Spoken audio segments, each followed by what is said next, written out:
All right then. So, in our last class, we started relevant costing, and we said that relevant costs are costs that are directly attributable to a particular course of action in making managerial decision, which means that any cost that can influence future decision making is what is called relevant costing. Relevant costs are costs that will be incurred purposely as a result of a particular course of action. And we said that there are basically three attributes: qualities, criteria, determinants, or factors of relevant costing, meaning that before you can say a particular cost is relevant, these attributes must be present. One is that relevant cost must relate to the future. It means that it must be futuristic in nature. So what that means is that any costs that have been incurred in the past are not relevant. Any cost incurred in the past is called sunk cost, which does not have any influence on future decision making. All right. Then we also said that one of another attribute of relevant costing is incremental, meaning that relevant costs are incremental in nature. They are incremental costs are costs that change between alternatives as a result of decision taking. All right. Then we also said that relevant costs are cash flows. So what that means is that uh, relevant costs, for a cost to be relevant, it must be cash item, it must be cash flow, not non-cash item like depreciation, amortization, or provision. So if in a question you are given depreciation, you are supposed to ignore it because it's not a cash flow. So for you to be able to say a particular cost item is relevant, it must relate to the future, it must be incremental, and also it must be a cash flow. All right. Then we also talked about some terminologies in relevant costing. And I said that this particular are theoretical. Just go ahead and read about them because we have limiting factor, which is time. So I asked you to read about what is cost, what is variable cost, what is fixed cost, what is missed cost, okay, what is opportunity cost, what is avoidable, unavoidable, committed, uncommitted, differential cost, opportunity, all that kind of terminologies.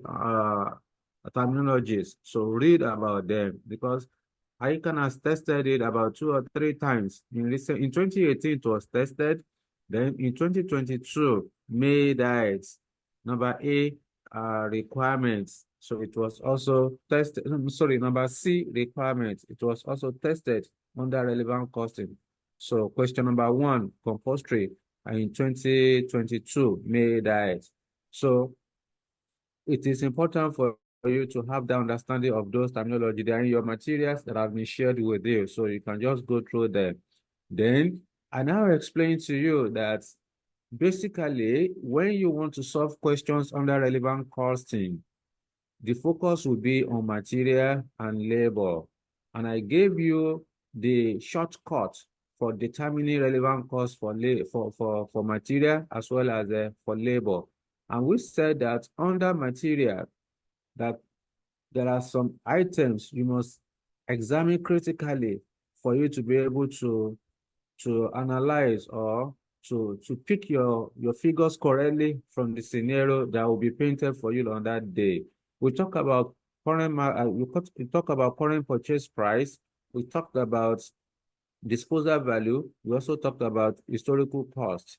We said that under current purchase price, we said current purchase price is the amount at which the item of inventory can be purchased currently in the market. The current purchase price is also known as replacement cost. Now I said that if the item of inventory, if you are told in the question that the material will be replaced and in frequent use and will be replaced, then the current purchase price should be will be the relevant cost of that material. I will repeat, if it can be ascertained from the question that the material is frequently in use, is used regularly and will be replaced, then the current purchase price will be the relevant cost of the material. Again, we talk about disposal value. We said this disposal value is also known as net realizable value, trading value, resale value. Okay. Now, we said that disposal value represents the amount at which the material held in store can be disposed.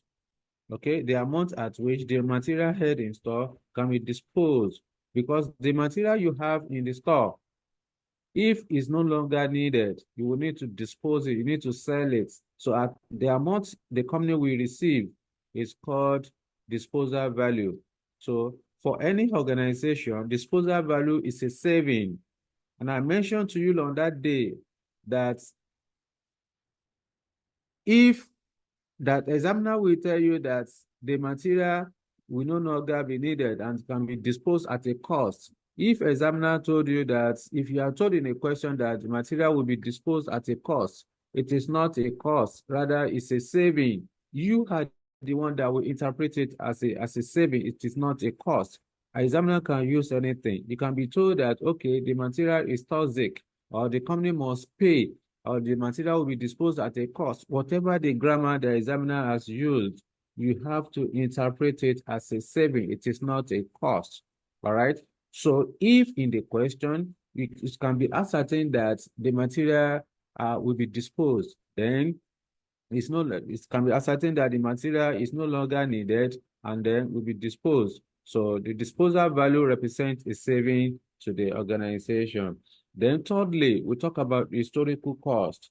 We said that historical costs are past costs, and past costs are sunk costs, which does not have any relevance or any influence in the future decision that is to be taken. So when you are given historical costs in a question, the historical cost is just the original amount at which the item of inventory was purchased previously. The amount the company purchased that item of inventory that is held in store is historical cost, and historical cost is irrelevant cost. Whenever you see historical cost, which is original cost of the item of material held in store, please ignore it. It's not relevant. Okay? Historical cost is not relevant. Then that is what we did under material. And I also demonstrated for you the diagrammatical representation of material and how to identify relevant costs for material. And I said that for the material, two things can happen to the material. Is either you have it in stock or the material is out of stock. If the material is out of stock, if the material is in stock and if the material you have in stock is in frequent use and will be replaced, and I said that the current purchase price will represent the relevant cost. But this material, you may also have it in stock, but will not be replaced. So if the material will not be replaced, then relevant cost will be the opportunity cost arising from the disposal. Okay, the disposal value, which I just mentioned the other time, which represents a saving. Then, of course, the other part of the material is that the material is out of stock.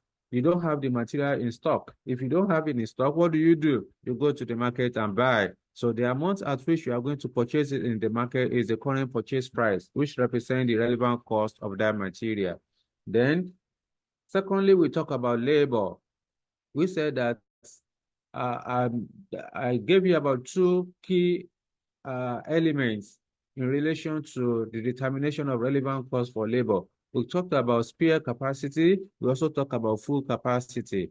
And I said that spare capacity is also known as idle time. Okay, spare capacity is also known as idle time. The spare capacity will arise when an employee within an organization is not fully engaged. For example, if the normal working hour within an organization per day is 8 hours, and if an employee is currently working for 5 hours out of the 8 hours, it means that the employee is idle for 3 hours. So if the organization wants to execute an order that requires 2 hours of that employee's time, so the company will just make do. I mean, it is that employee that will execute the order, and the company will pay nothing to that employee because no extra time has been incurred or has been expended in executing the order. Therefore, under spare capacity or under idle time, labor cost is equal to 0. I repeat, when you are told in a question that the company has spare capacity or idle time, relevant cost is equal to 0. Okay? Then the other part of labor is full capacity. The full capacity represents employees on a monthly salary. And a salary, employee on salaried are fixed costs. Okay? Salaries are fixed costs. It will not change because every month is the same salary that you are going to earn. So since it's a fixed cost, it is not relevant, except if it will change. If your fixed cost will increase, then only the incremental fixed cost will be considered. Provided your salary will not increase, then it is irrelevant. However, under full capacity, two things can happen because employee is you are supposed to work for 8 hours in a day, and currently you are working for 8 hours. In fact, that 8 hours is not even sufficient for you to be able to carry out your required responsibility for that day. However, because you are working on at full capacity, then two things can happen.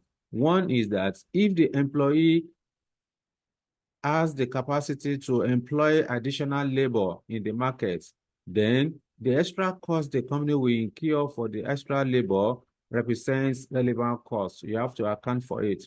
Then the second part is that if the company cannot hire more labor, it means that it is the existing staff that will execute the job. So if it is existing staff that will execute the job, but currently the employee is fully engaged, no spare time. So it means that the employee will need to work extra hour, which is overtime. Or if the employee cannot work overtime, the company may need to divert that employee to leave his current position to come and execute the order.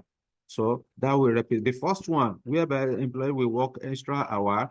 So the relevant cost in that circumstance will be the overtime that the company will pay to the employee. Okay. Then the second part, whereby the employee cannot work overtime, but the company will need to divert resources. So the cost of diverting resources to come and execute the order represents relevant costs, which of course can arise as a result of opportunity costs, which may lead to contribution loss to the organization because the company is moving that employee from his current position where he's working to come and execute an order. So if an employee is leaving that current position, there will be low productivity, which will result to contribution loss because the company will not gain much in that as a result of that action. So the contribution that the company will lose, which should be part of the cost of the new order. So these are the things we discussed in our last class, and I think we have about 2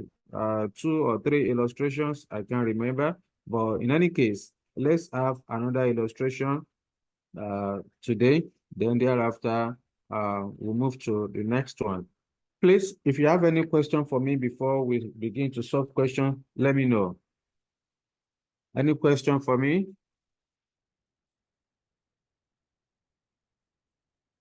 Okay. So in the absence of none, let's continue. Let me see the illustrations we have here. I believe you can see my screen. Yes, sir. Okay. All right then. Please bear. I remember this illustration number 1. We solved this illustration number 1. Let me see again. I don't know if you solved illustration number 2. I think I gave it an assignment. Prosper, are you around? Fidelis. Oh, look, I gave you an assignment last time. Dami. Yeah. So why didn't you submit your assignment? I gave you an assignment since last week, Monday, and you did not submit. That's not too good. That's not too good. You are not helping yourself. When you are given an assignment, there are two benefits that may arise. If you are given an assignment and you attempted it, if you pass it 100%, it will boost your confidence. It will enhance your confidence. The second part is that if you attempt the assignment and you make one or two mistakes, certainly you are not going to repeat similar mistake going forward. That means you will know it better. But if you ignore assignments, you are not helping yourself. It's going to haunt you later on. So you need to build that confidence at the earliest stage. You need to expose yourself. When you are given an assignment, no matter how tight are your schedules, you can't tell me that since it's 1 week now that you don't have time. You are so busy 24 hours that you don't even have 30 minutes to attempt the assignment given to you. That is not good. You should change going forward, please. Don't repeat it next time. It's not good. All right? Because you need to start building that confidence. Okay? So I remember again, we did this question on Tompolo, illustration number 3. And yeah, so let's have another illustration, a bigger one, a bigger question. Let me see. Now, this illustration number 4 has been tested by the institute, by ICANN, twice, okay? Twice consecutively. So let me see another one. Let me see this latest one. This is the question I was talking the other time. This May 2022, number C, where you have to define those variables. You can see, explain the following concepts: incremental cost, differential cost, commuted cost, sunk cost, opportunity cost. You can see bonus 5 marks. Just pocket it. Within 5 minutes, you are done with all this explanation the examiner is asking you. Once you define any of these items, you are supposed to give an example for you to be able to earn your full mark. In any case, let's solve this illustration number 6, please. Let's solve this illustration number 6, which was tested in November 2022. Question number 1, 30 marks. Okay, it's a very big one. In fact, this is the kind of question that you'll be sweating in the exam hall. Okay, even though you have AC there, you just be sweating. You won't know the reason because you are working under tension, under immense tension. All right then. So again, whenever you are given a question, it's important for you to start from the requirements. You need to expose yourself, go to the requirements and read through what the examiner is asking you to do, so that when you are reading the body of the question, you'll be able to identify the variables that you are looking for. In this question, you are required to produce a schedule that shows the minimum price that could be quoted for the contract to build the house. Your schedule should show the relevant cost of each of the 9 items identified above. You should also explain each relevant cost value you have included in your schedule and why any values you have excluded are not relevant. You can see that examiner has made life so easy for you. You have been given an expo in that requirement. You have been given an expo. Okay?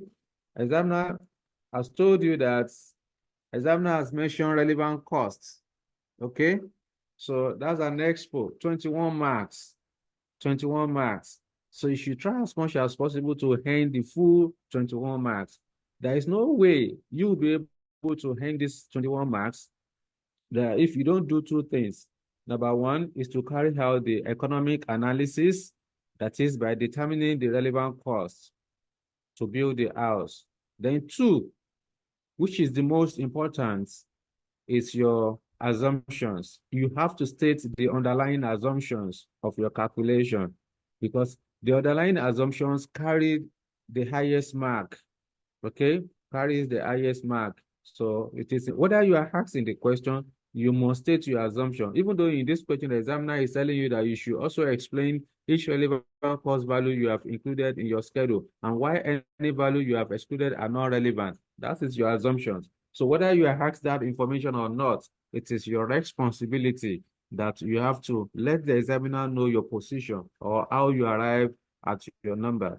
Now that we know that we want to calculate relevant cost, let us go back to the body of the question and be picking them one by one. All right.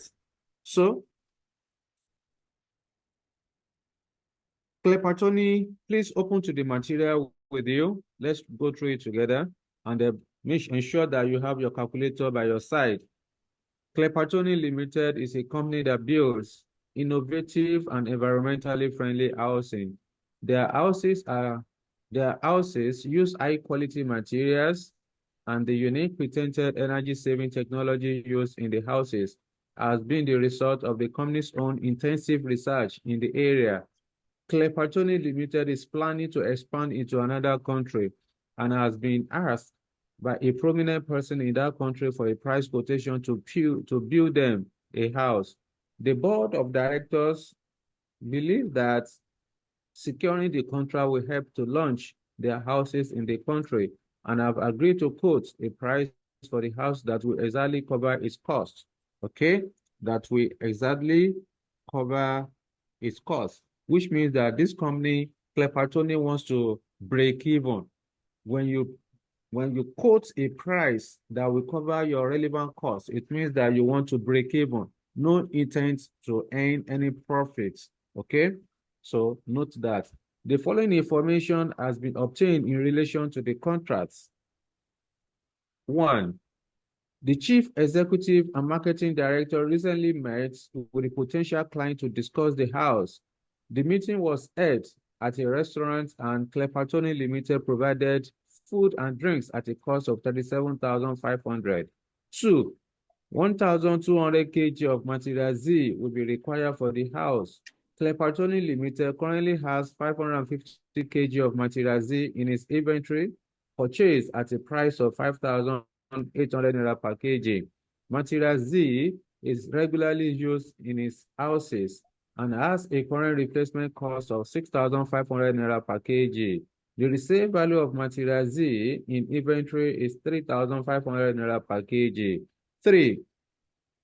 400 hours of construction workers' time are required to build the house.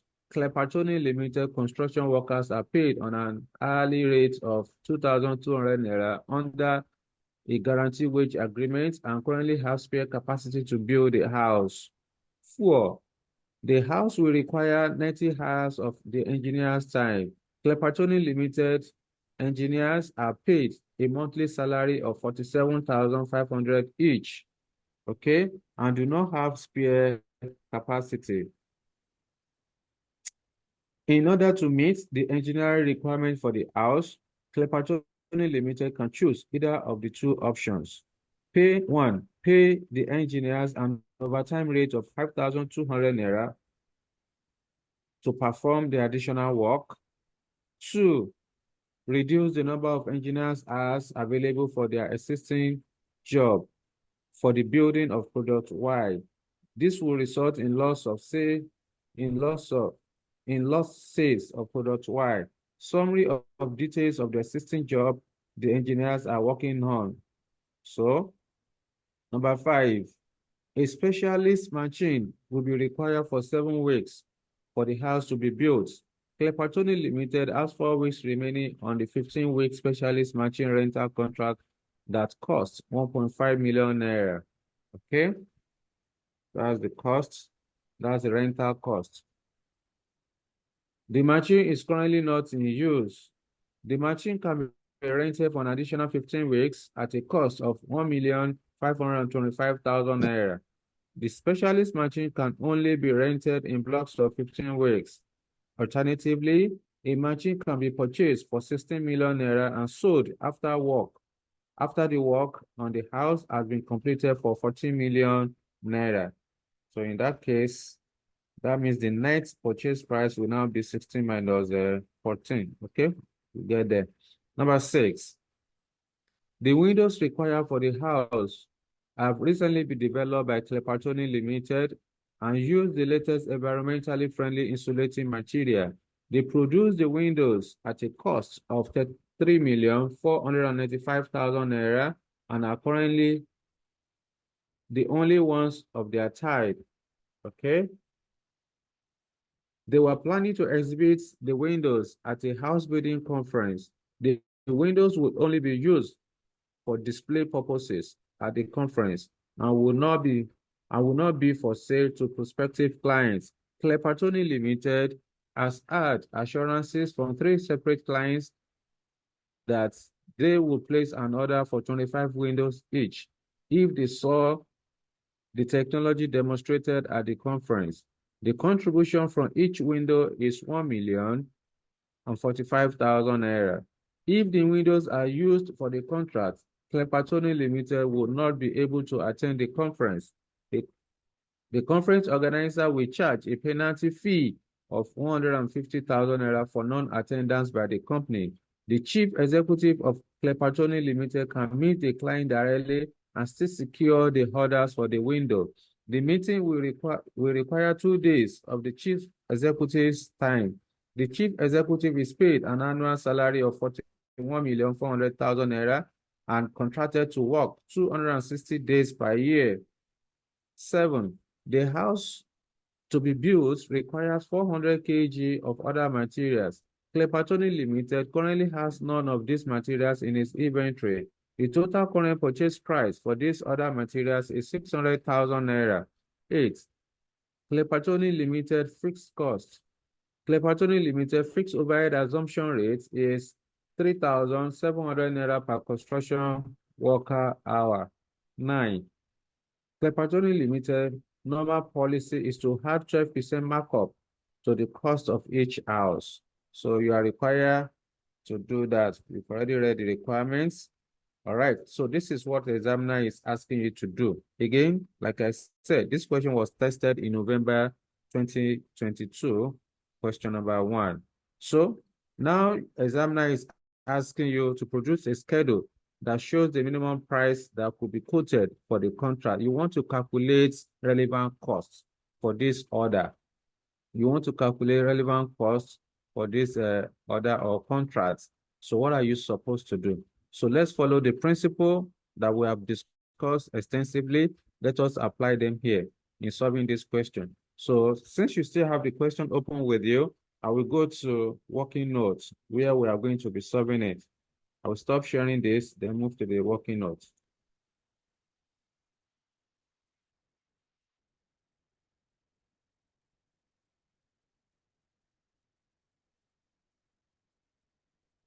Let me know if you can see my working notes.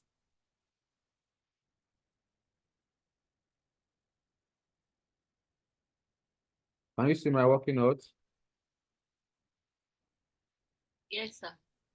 All right, then. Yes, sir. We can see it. It's okay. Thank you. So the name of this company is Clepatoni.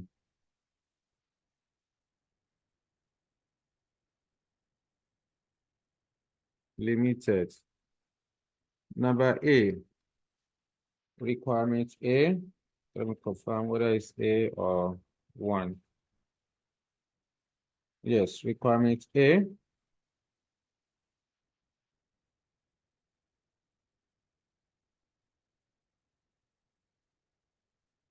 Calculating relevant costs.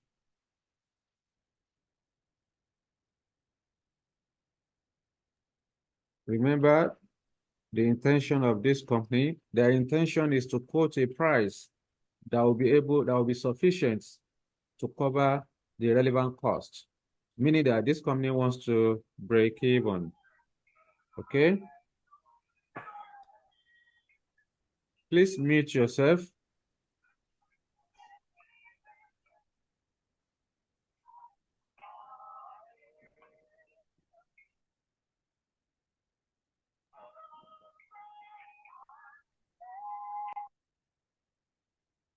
I don't know why some of you don't listen to simple instruction.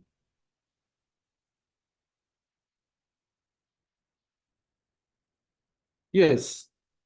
let's go back to the question together and follow through. Remember what I told you last time. Whenever you want to solve question under relevant costing, the focus is usually on the additional information because relevant costing questions are solved through additional information. In most cases, the numbers you have in the table given to you in any question are mostly irrelevant.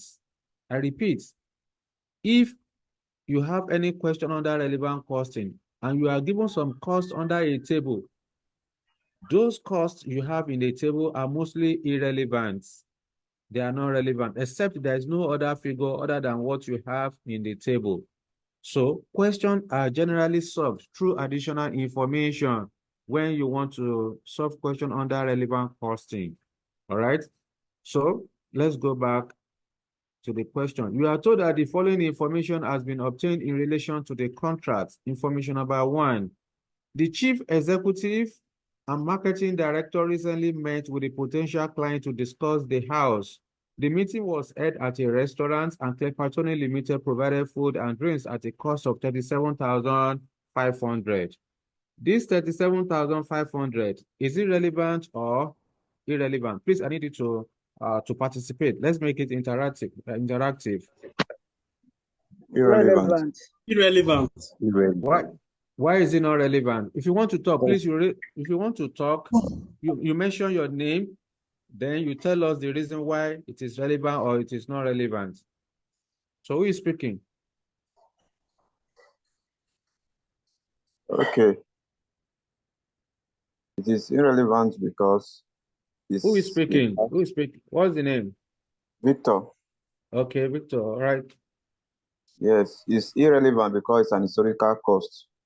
It's an historical cost because this action has been concluded before the project even begins. So what that means is that it is not relevant. You are correct. So as you are doing that, on the day of your exam approach is that you need to estimate in your answer booklet, you need to estimate how many pages are you going to use to account to solve the question.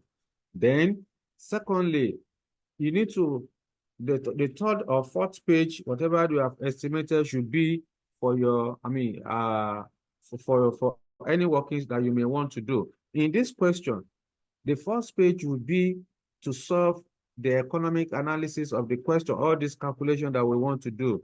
Then the next page should be our assumptions. Then the B and the C part will follow in that order. So let's give our assumption to the second page. So we'll be doing it side by side. So I will then say assumptions so that we don't, this is the best thing to do on the day of your exam so that you don't forget the kind of assumption that you have made. So the first item we have in ours, I will just say the calculation about is based on the following assumptions. Number 1, I will then go back to the question. The first item we just read is talking about food and drinks, okay? So I will then say food and drink.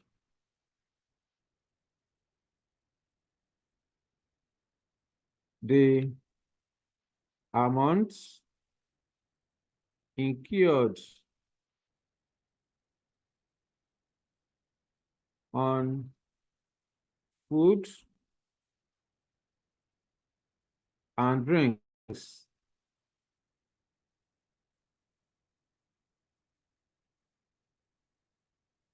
of 37,500 naira is irrelevant because it's a sunk cost.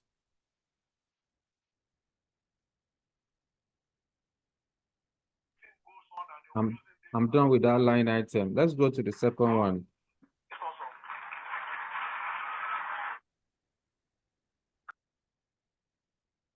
Item number 2. 1,200 kg of material Z will be required for the house. Clepatoni Limited currently has 550 kg of material Z in its inventory purchased at a price of 5,800 naira per kg. Material Z is regularly used in its houses and has a current replacement cost of 6,500 naira per kg. The sale value of the material Z in inventory is 3,500 naira per kg. In this question, in this note, we are told that to build this house, the company will need 1,200 kg of material Z. We are now told that the company has 550 kg of that material Z in inventory, and the 550 kg was purchased at 5,800 naira per kg. Okay.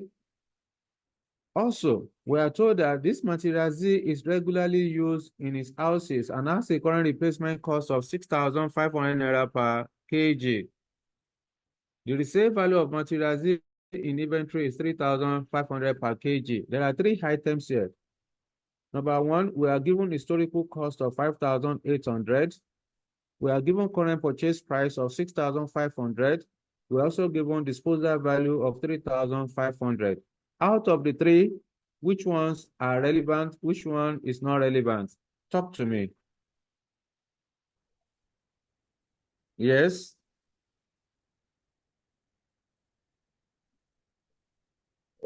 Are we still together? Yes, sir. Who's speaking?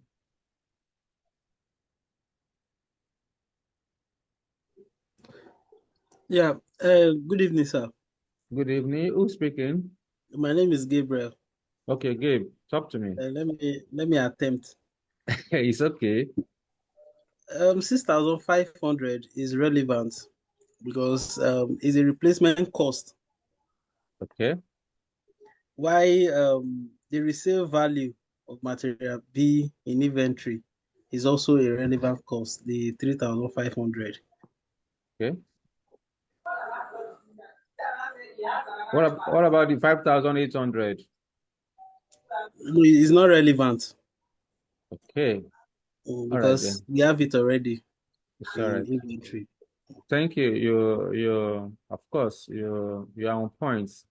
Let me explain further. I don't want to ask further questions from the rest of you because of time. Now, one of my explanations on the relevant cost for material is that I mentioned current purchase price. I mentioned disposal value. I mentioned disposal value, and I also mentioned historical cost. Okay, I mentioned historical cost. I said that the current purchase price is the amount at which the item of material or item of inventory can be purchased currently in the market, and it is also known as replacement cost. And I said that replacement cost or current purchase price will be used if it can be ascertained that the material is a frequent use or is regularly in use. All right, that is only when you use your current purchase price. In this question, before that, I also mentioned to you that disposal value, also known as net realizable value, is the amount at which the material held in stock can be sold in the market. And if it can be ascertained in the question that the material held in stock will be disposed, then the disposal value will represent a saving to the organization. So in this question, you are given the 3 items: the historical cost, the current purchase price, and at the same time, disposal value. Therefore, the only one of the 3 items are relevant because examiner has told us in this scenario that material Z is regularly used. Material Z is regularly used in his houses. So you need nobody to tell you that the only relevant cost in that scenario is 6,500 per kg for the 1,200. You are less concerned with the 550 kg head in stock. Once examiner has told you that the material is regularly used, so what that means is that you are going to buy the entire 1,200. Whenever you see replacement cost in a question or foreign purchase price, certainly it means that it's implied that that material will be replaced. All right, so you have to use your replacement cost. In this question, in this scenario number 2, this disposal value of 3,500 will have been relevant if in the question you are told that the material will be disposed. But we are not told, we are just told that the resale value of material Z in inventory is 3,500 per kg. So we are not told that it will be disposed, therefore ignore. So let's put down our number there. So here we have material.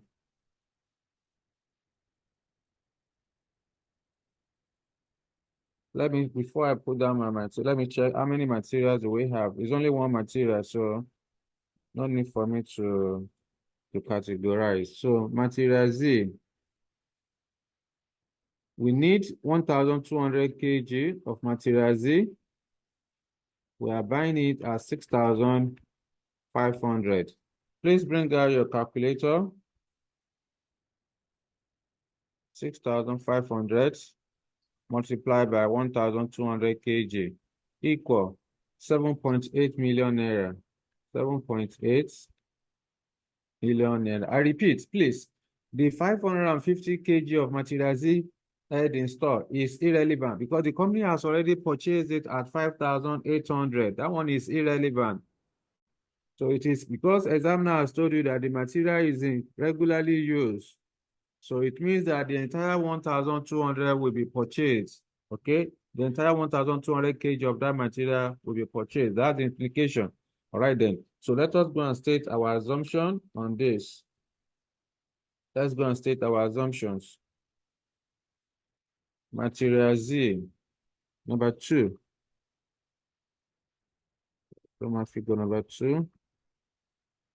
Material.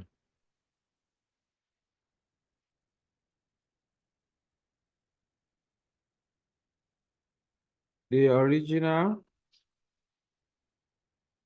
cost of material Z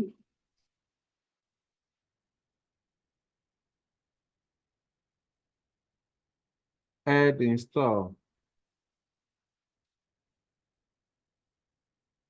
of material Z of 5,800 naira per kg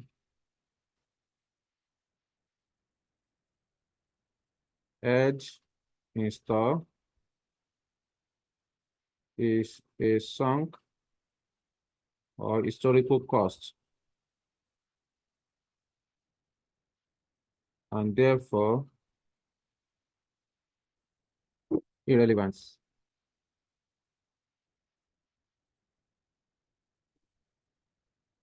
Also, the disposal value of 3,500 naira per kg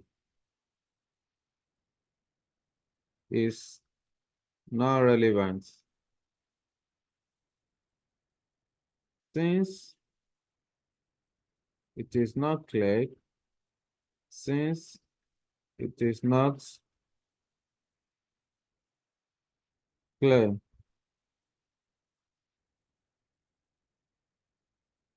that the material will be disposed. Okay. However, the only relevant cost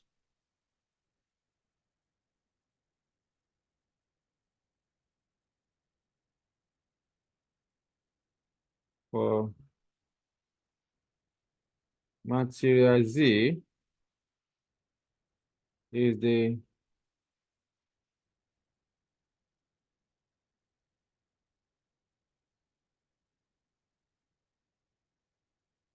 current replacement cost. Is the current replacement cost of 6,500 naira per kg. All right, so we are done with that. Move on to the next one. Number 3. Oh, it's even 1, 2, 3. Let me change it to not Roman figure. Okay.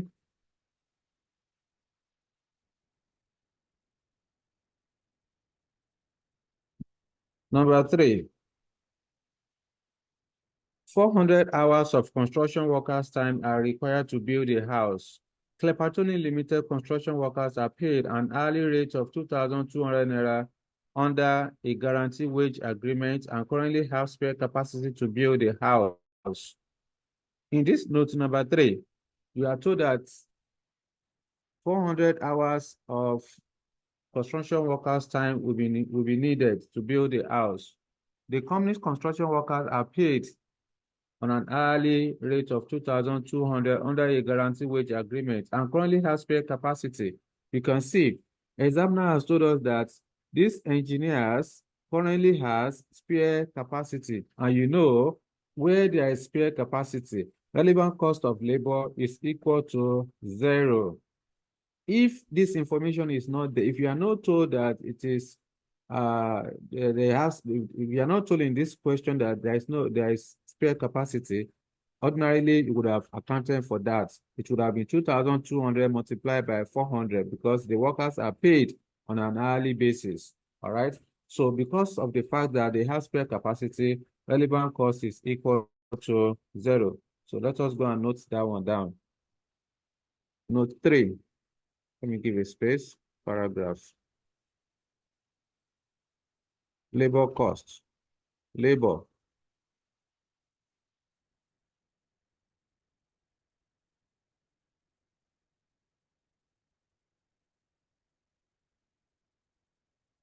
The labor rates of 2,200 naira is not relevant.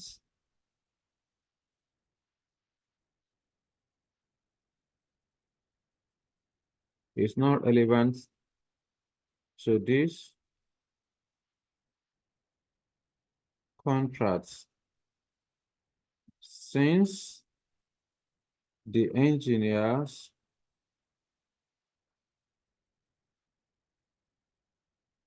that will perform the job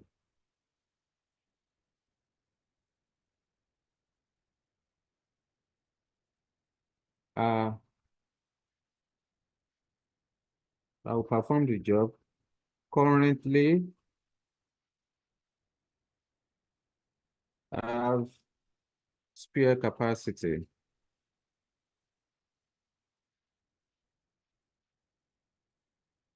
Okay, so that's it. I don't need to waste too much of story on that. Let's move on to the next one. Number 4. Okay, let me just complete it. Spare capacity to build a house.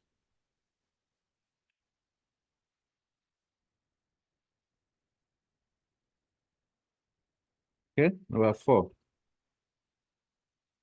Go back to the question. The house will require 90 hours of engineer's time. Klepatoni Limited engineers are paid a monthly salary of 475,000 naira each and do not have any spare capacity. Let us treat that one. I don't want to ask the question again because of time. Yes, you are told that the engineers, to build this house, engineers' time of about 90 hours will be required.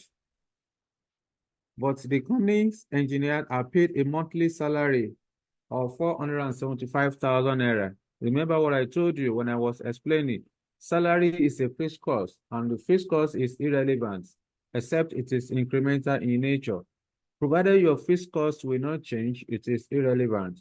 So in this note number 4, you are told that the engineers are paid a monthly salary of 475,000 naira each.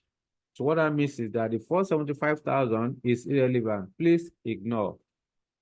And we're also told further that the engineers do not have any spare capacity. That means they are working at full capacity. So in order to meet the engineering requirement for the house, Clepatoni Limited can choose one of the two options. Number 1, pay the engineers an overtime rate of 5,200 naira per hour to perform additional work. 2, reduce the number of engineers hours available for their existing job for the building of product Y. This will result in lost sales of product Y. So let us quickly state our assumption on this one, then we'll do our calculation on that. Then engineer's time or engineer's cost.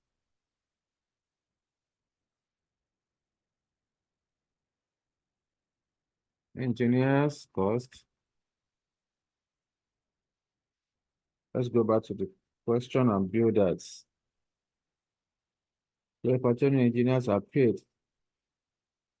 The engineer's salary of 475,000 naira. The engineers' salaries of 475,000 naira is not relevant because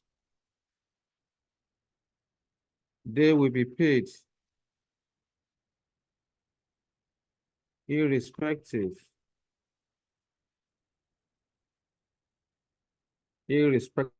of the decision taking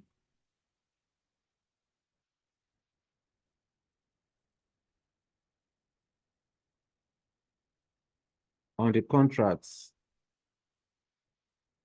So what this means that whether you execute this contract or not, you must pay the engineer salary because they are on monthly salary. So, and salary is a fixed cost, is irrelevant. Now, you're now told further that there are options. There are two options. One is to pay overtime of 5,200 naira per hour. Okay, and you need 90 hours. So we have overtime. Let me go and do the calculations so I'll be able to build the engineer's cost.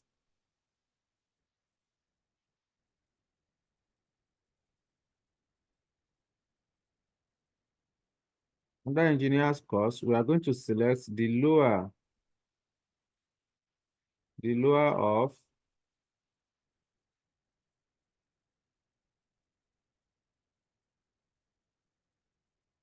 1 overtime. We are told that the engineers will work overtime of 90 hours at 5,200 naira per hour.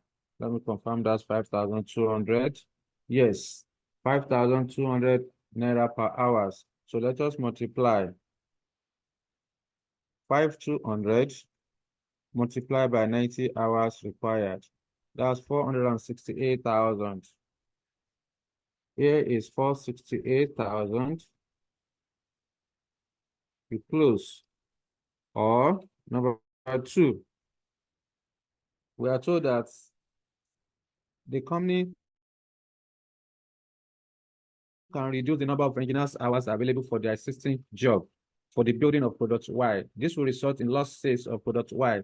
So this will result, as a result of reducing engineers hours on product Y, there will be contribution loss because currently the engineers time on product Y is 30 hours.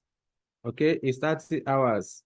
So there is a revenue given to us of 486,000 naira, variable cost of 336,500. You know the difference between sales value and variable cost represent contribution.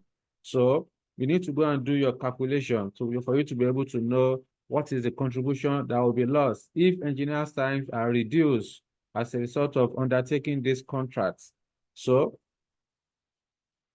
let's go and do that calculation. I would then say contribution loss. You can call it contribution loss or opportunity cost.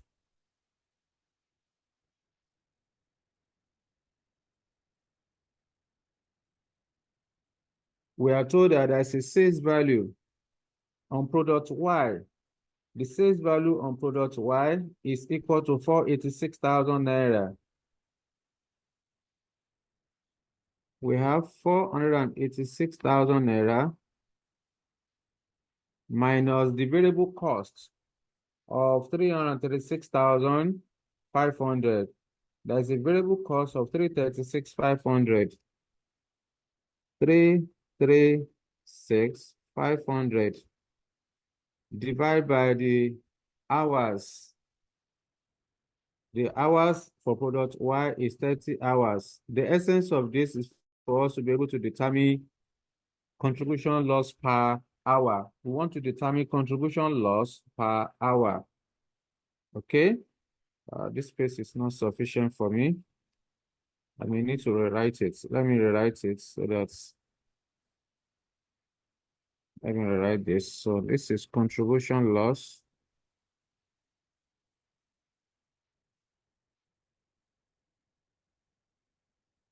Okay? That's a sales of 486,000 minus 336,500 divided by total hours on product Y, which is 30 hours. Okay. So the essence of doing this is for us to be able to determine the contribution loss per hour. So once you get the contribution loss per hour, you need to multiply with the number of hours that will be required on this project. On this project, we need 90 hours. So we then say multiply by 90 hours. Okay? Multiply by 90 hours.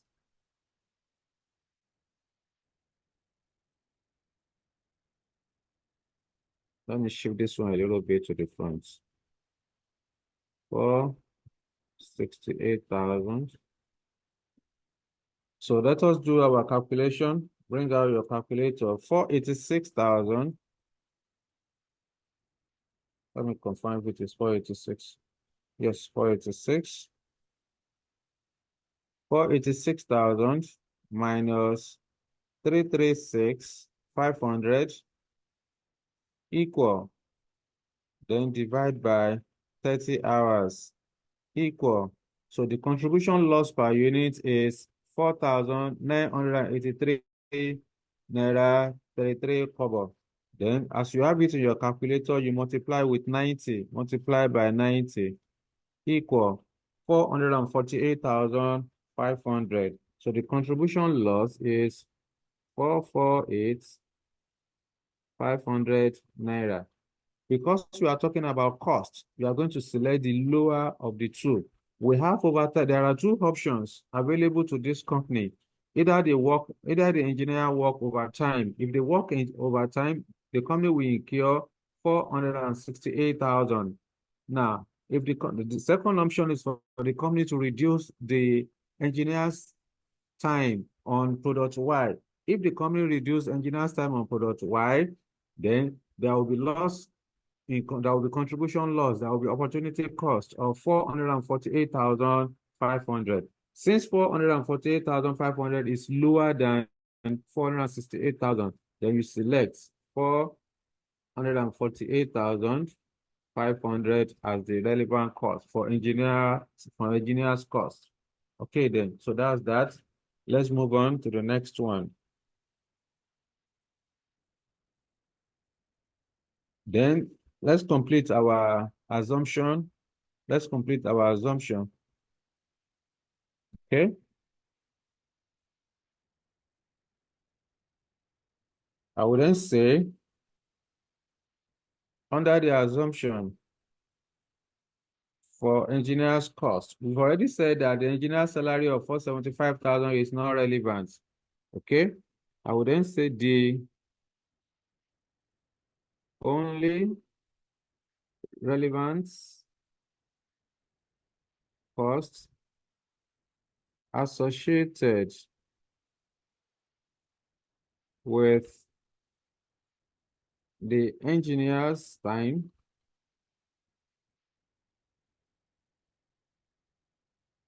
is the lower of overtime cost of 468,000 or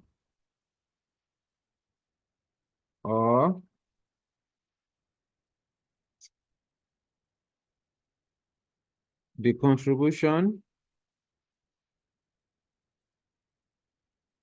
loss of 448,500. That's that. Move on to the next one, please. Number 5. A specialist machine will be required for 7 weeks for the house to be built. Clepatoni Limited has 4 weeks remaining on the 15-week specialist machine rental contract that costs 1,500,000 naira. So the company has already rented a specialist machine at a cost of 1.5 million naira. That 1.5 million naira is a past cost, so irrelevant. The machine is currently not in use. We are less concerned, provided this cost has already been incurred. So whether it is in use or not, we are less concerned with that. The machine can be rented for an additional 15 weeks at a cost of 1,525,000 naira. So we have been told here that we can rent the machine for an additional 15 weeks at a cost of 1.525 million. So in that case, that 1,525,000 is relevant. We are told that this specialist machine can only be rented in blocks of 15 weeks, even though we need just 7 weeks of this machine, but we are told that it can only be rented in blocks of 15 weeks. So that's for that. Then alternatively, a machine can be purchased for 16 million naira and sold after the work on the house has been completed for 14 million naira. So what this means is that the company may decide not to rent the machine, rent the specialist machine. They can decide to go and buy it outrightly at 16 million naira. Then at the completion of this project, it will be disposed at 14 million naira. So the difference of 2 million naira represents the net amount incurred on the machinery. So let us go to note number 5. In our assumption, number 5, specialist machine.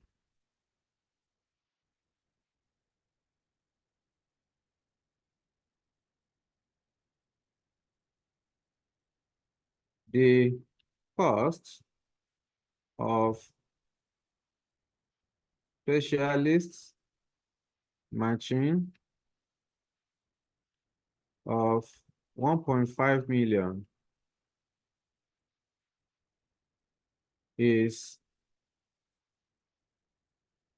not relevant because is a committed cost. However,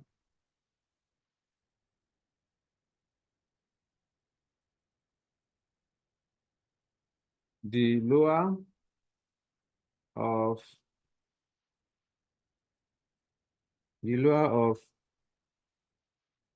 additional, let me go back to the question. Additional, what was it called? Additional 15 weeks. The lower of the rental cost the law of rental costs, the law of rental, and the law of additional rental cost.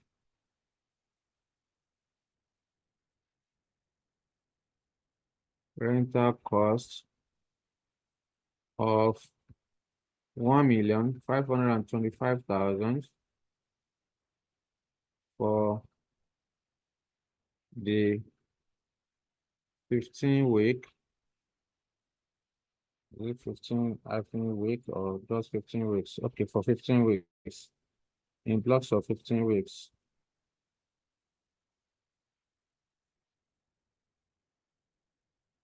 For the block of 15 weeks. Or the net amount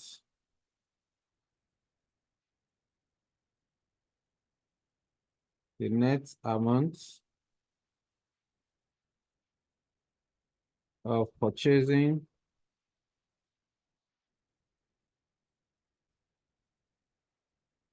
the machine of 2 million naira.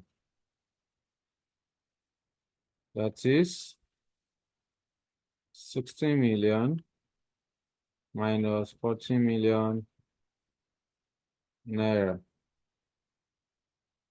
However, the law of additional rental cost of that for the blah blah blah or the net amount of purchasing machine naira is included in the contracts.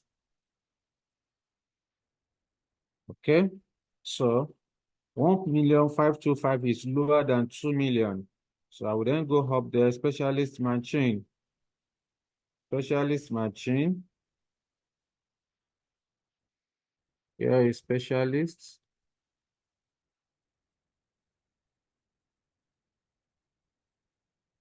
Machine.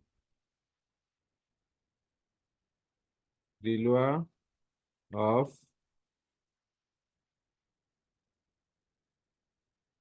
additional rental cost of 1,525,000 and 2 net amount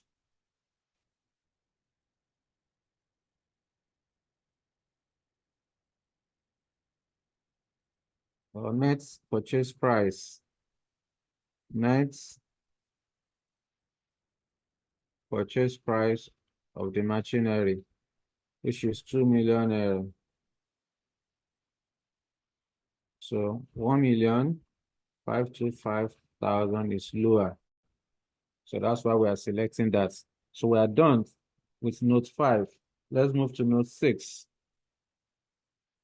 The windows are required for the house. The windows required for the house have recently been developed by Clepatoni Limited and use the latest environmentally friendly insulating material. They produce the window at a cost of 3,495,000 naira. So that 3,495,000 naira is irrelevant.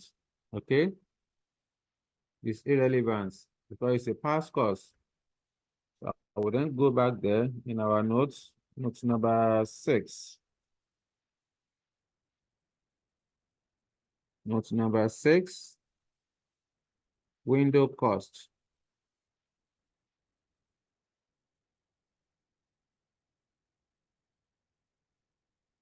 Let me go back to the question and see how I'm going to frame that.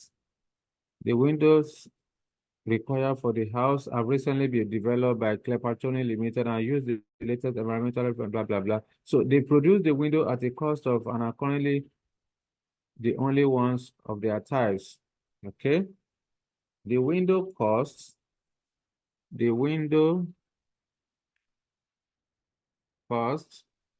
of 3,495,000 naira is a sunk cost and therefore irrelevance. Okay, it's not relevant because you are told in that question that the company produced the windows at a cost of 3,495,000. So it's a past cost. They were planning to exhibit the windows at a house building conference.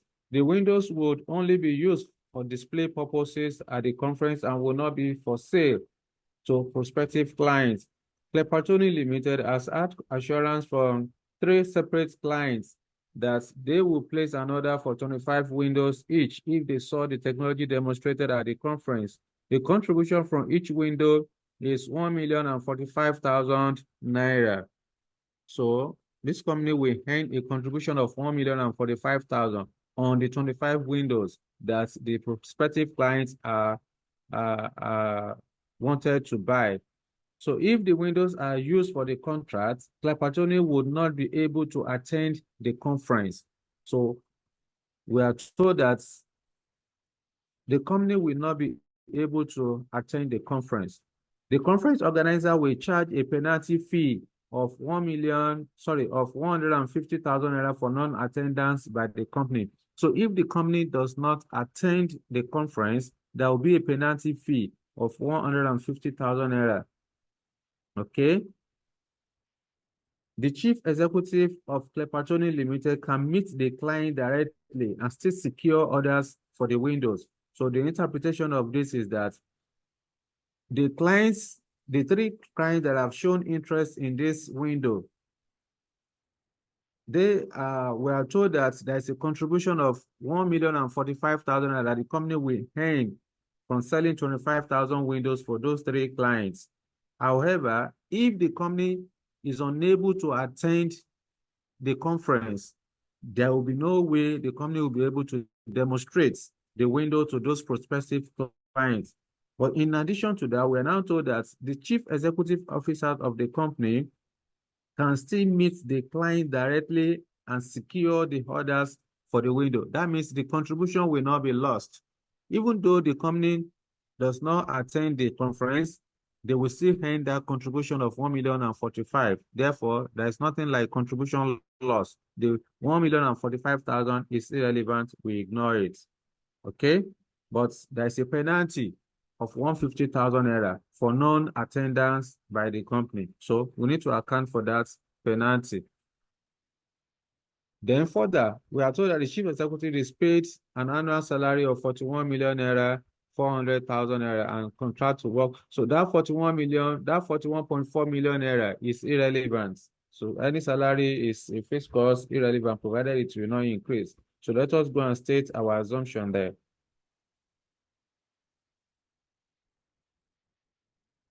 Okay, continue from where we stop under window cost.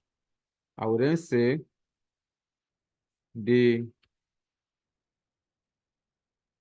also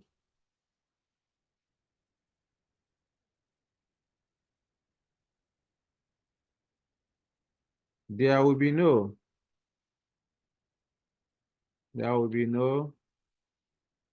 contribution loss. There will be no contribution loss since there will be no contribution loss of 1,045,000 naira since the company can still secure the contracts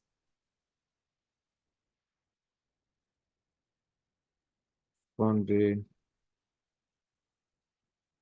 prospective clients. Okay.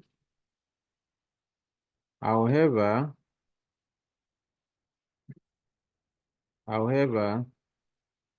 the penalty fee of 150,000 naira is relevance to the contracts since the company will not be attending the conference. The company will not be attending the conference as a result of the contract to build the house.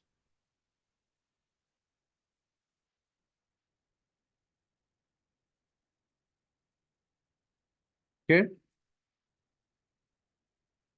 So let me, and then of course, we're also told that as a salary. I'll take that one separately. So let me go and account for, let us go and account for the penalty. Penalty under window costs. Window costs.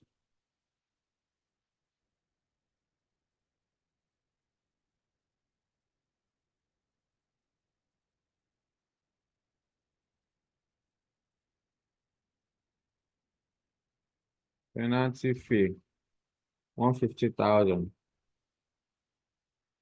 Okay, that's that. So from our working, from our additional information, number 6, under the window cost, we still have the salary, the chief executive salary. So let me just add it to that. The chief executive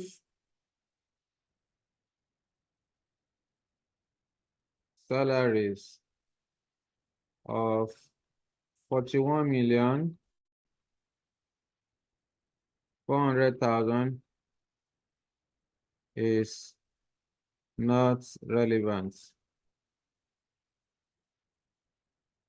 It's not relevant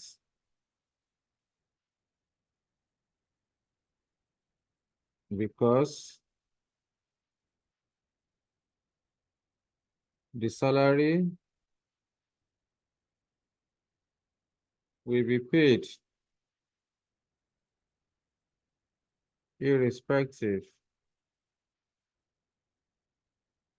of whether the project is the contracts, irrespective of whether the contracts is executed or not. So it's not relevant. Whether you do this contract or not, you must pay.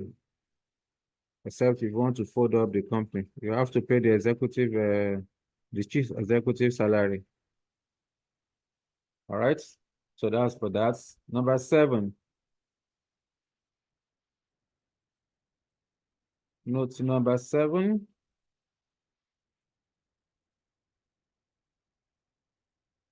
Let's go back to the.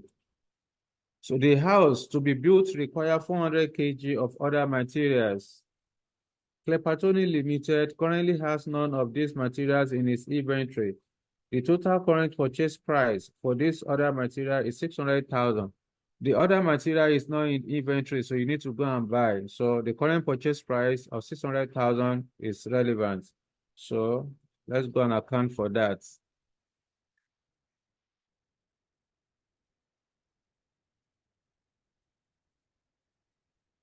Other material. We are told that other material is 600,000 naira for the 400 kg. Okay. Then for our assumption, number 7,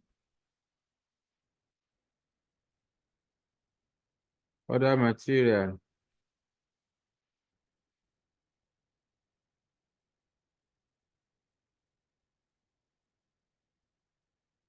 Since the other material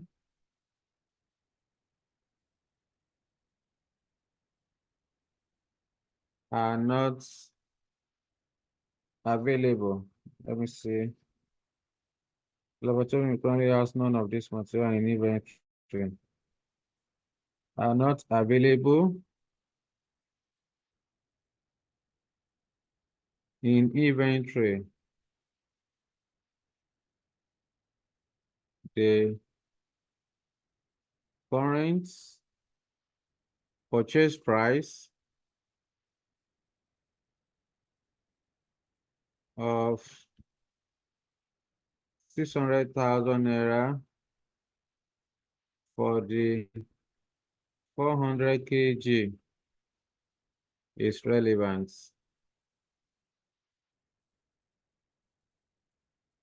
Okay, number 8. Let's go back to the question. Clepatoni Limited fixed overhead assumption rate is 3,700 naira per construction workers. Overhead assumption rate is not relevant because it's an apportionment. Whether you execute this project or not, that cost will be incurred. Therefore, it is not relevant. So let us go and account for that. Fixed overhead assumption. Fixed overhead assumption.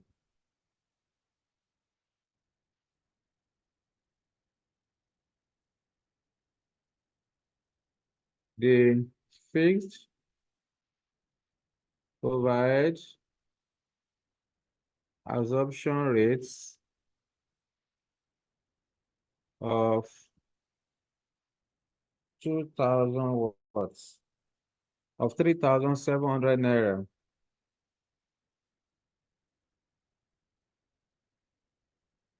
is not relevant because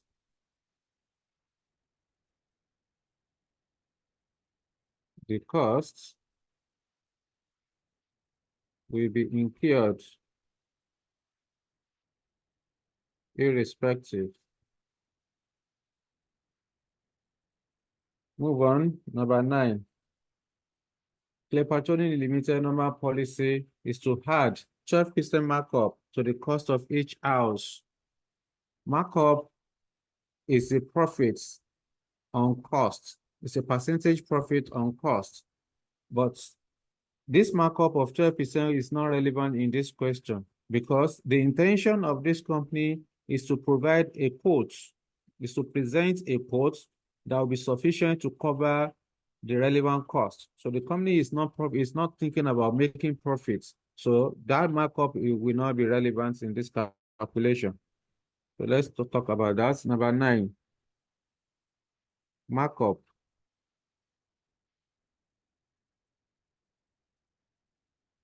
The markup of 12% on the total cost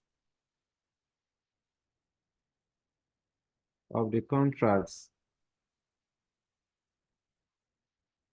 is irrelevant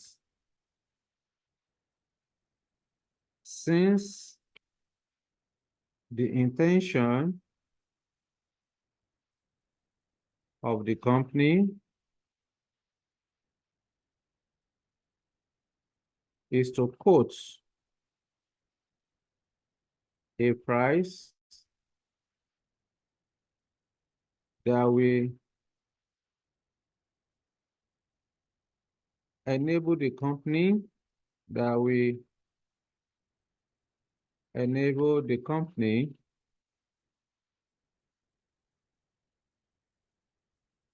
to cover its relevant cost, that is to break even.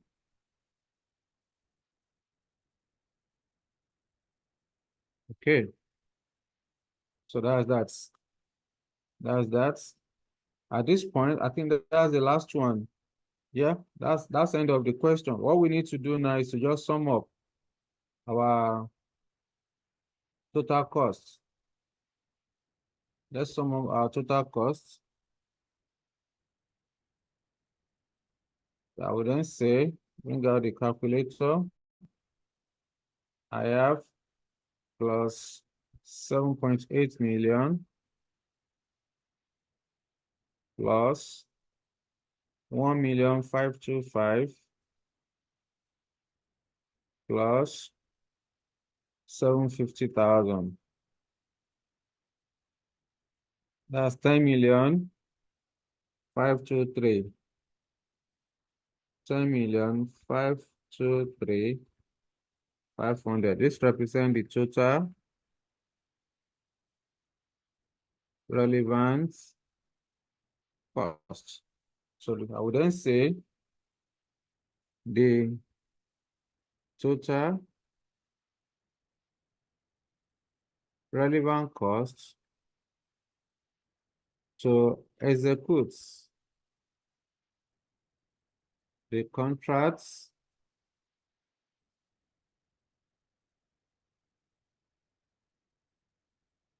to build the house is 10,523,500 naira. That's it. 21 marks. What we just did is for 21 marks. You can see the effort of putting up the assumptions. So that's why the assumption we usually carry more marks than the calculations. All right. So that's that. Let's go back to the question and see. Number B, you have to explain two reasons why explain two reasons why relevant costing may not be a suitable approach to pricing houses in the longer term for Klepatoni Limited. Then C, recommend with justification a pricing strategy for Klepatoni Limited should use a pricing strategy for Klepatoni Limited should use to price the innovative, environmentally friendly houses when they are launched in the new country. In that B part, you have to explain two reasons why relevant costing may not be a suitable approach to pricing houses in the longer term for Klepatoni Limited. 4 marks. To answer these requirements, it will not be suitable in the sense that relevant costing, if the company wants to quote a price that will only enable the company to break even, it will not be, that price may not be appropriate because number one, the intention of every company, the primary purpose of every business is to make profits for them to be able to enhance owners' equity value. If the company is quoting price that will be sufficient to cover only costs, no profits, then the company may not be able to achieve its objective of shareholders' wealth maximization because a company must be able to create value for the business. Then two, since the company is planning to undertake future jobs or contracts in the new country, there will be need for the company to borrow money to finance those projects in the new country. So if the company is not profitable, the investor may not be able to contribute or to lend money to the company. So quoting a price on the basis of relevant costs is not really, it's not appropriate. It's not appropriate for Klepatoni. So that will be your justification for that. Then examiner is asking you number C to recommend with justification a pricing strategy for the company to price innovative, environmentally friendly houses when they are launched in the new country. So what kind of pricing strategy will this company adopt? Okay, what kind of pricing strategy? So in any case, we have about, okay, let's say 1 hour more. This is what we are going to do. I will provide you a solution to B and C. Not only that, I will also provide a solution to illustration number 5 and 4 under ADEPO, and what's the name of the number 50 or the fifth one? Yeah, Dankoli Limited. So I'll provide you a solution to that so that you'll be able to, a simplified solution, so you'll be able to go through them all together, because we can't solve all the questions. We have a constraint, all right? So at this point, let's go to short-term decisions. Let's go to short-term decisions. And before we go to short-term decisions, let me hear from you. If you have any concern on the question that we just solved, let me hear from you, please. Talk to me.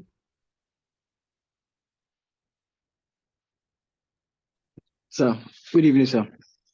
Good evening. Who's speaking? Samuel, sir. My name is Samuel. Okay. Yeah, talk to me. Sir, the penalty fee Yep. of 150,000 naira. Yep. Is it that is a future cost? Why do we consider it as part of our relevant cost? You know, we have been told in the question that, let me go back to the question under note number 6. You are told in that question that the conference organizers, no, before that, we are told that the contribution from the window is that if the windows are used for the contracts, Clepatroni Limited would not be able to attend the conference. The conference organizer will charge a penalty fee of 150,000 naira for non-attendance by the company, because the company is supposed to attend that meeting, that conference. But because of this project, the company will not be able to attend the conference. As a result, if the company fails to attend, then there's a penalty that will be charged of 150,000 naira. So why is the company not attending the conference? It's because of the contract on hand. Okay, it's because of that contract, and therefore that 150,000 naira is a relevant cost. We have to consider it.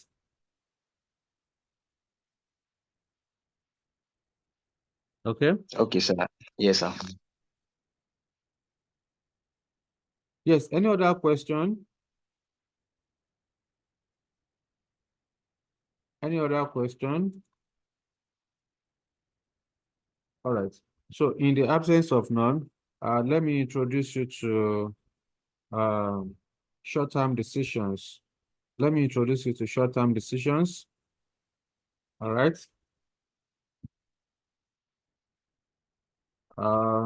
Your material on short-term decisions, I've not shared it with you, but in any case, we provide that in no time. You are going to receive it tomorrow, so that in our next class, you would have been able to go through them and have the understanding.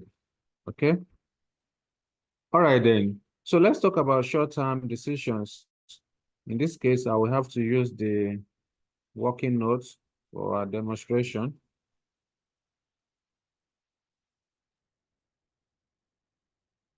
Short-term decisions.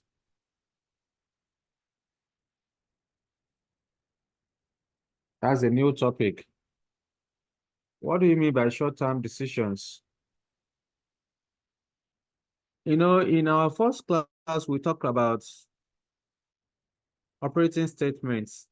And under operating statement, we said there are two methods of presenting operating statements. One is marginal costing approach, and the other one is absorption costing approach. When I was explaining marginal costing approach, I gave you key features of marginal costing concepts. And one of them is the fact that marginal costing is a technique designed principally to aid management's decision-making, or to aid management in making managerial decision. All right. So anytime you want to talk about decision-making, one thing should come to your mind, which is the application of marginal costing concept. Because there is no how in performance management, when you talk about decision-making, you must talk about marginal costing technique. Therefore, what do you understand by short-term decisions? We can define short-term decisions as the application of marginal costing concepts to analyze a particular course of action in making managerial decision. I repeat, short-term decisions represents the application of marginal costing concepts to analyze a particular course of action in making managerial decision. For this purpose, we can define we can define marginal costing technique as a concept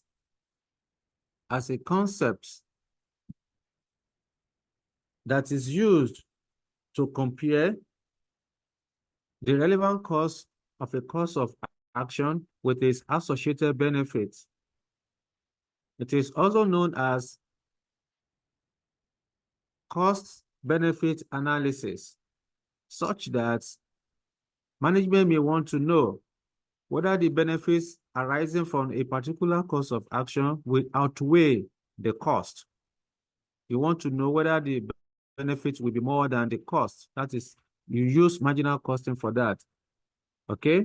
Not only that, the marginal costing technique relies heavily on the behavioral classification of cost, meaning that a cost item must be capable of being identified as either variable or fixed cost. Now, when it comes to decision making, like I mentioned in the introduction, you need the knowledge of marginal costing technique. Now, just as a short note, let me just write something for you. So we said that this is the application. Yes, but you guys should be able to. Let me find that. Hello, are we together? Yes, sir. Yes. You know, in my last class, I told you guys to be jotting down one or two things. Are you jotting down, or you are just listening? Florence, Tony, Victor, are you guys jotting down something? Yes, sir. Okay, then. So if that is the case, yeah, let's put down I don't need to be writing for you. Oh yeah, let's put it down. You are writing, please. I said that short-term decision represent the application of marginal costing concepts to analyze a particular course of action in making managerial decision. For this purpose, marginal costing technique can be described as a concept that is used to analyze or compare relevant cost of a particular course of action with its associated benefits. Okay? Also, marginal costing concepts can be defined as a cost-benefit analysis. That is, management may want to know whether the benefits arising from a particular course of action will outweigh the cost. The marginal costing concepts relies heavily. The marginal costing concept relies heavily on the behavioral classification of cost. That is, a cost item must be capable of being identified as either variable or fixed cost. Is that taken? Yes, sir. All right then. So let's move on. Let's move on.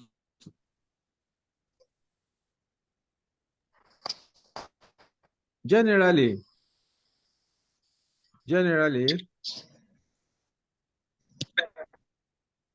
decision making will be examined critically in two perspectives. Generally, decision making will be examined critically in two perspectives. That is, economic angle and qualitative angle.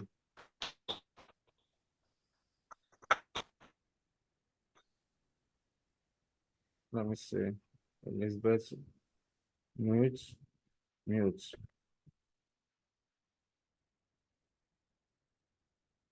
Okay. Economic angle and the qualitative angle. Now, when it comes to quantitative angle, it represents the non-monetary. The quantitative angle represents the monetary, economical, and quantifiable ways of determining or of analyzing a particular course of action. I repeat, the decision making under short term will be examined critically in two perspectives, including economic or quantitative perspective to qualitative perspective. And I'll say that the quantitative angle is also known as the economical,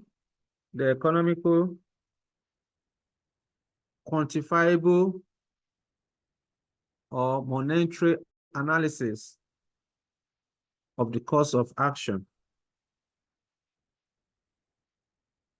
It involves the process of determining the economic and financial viability of a course of action,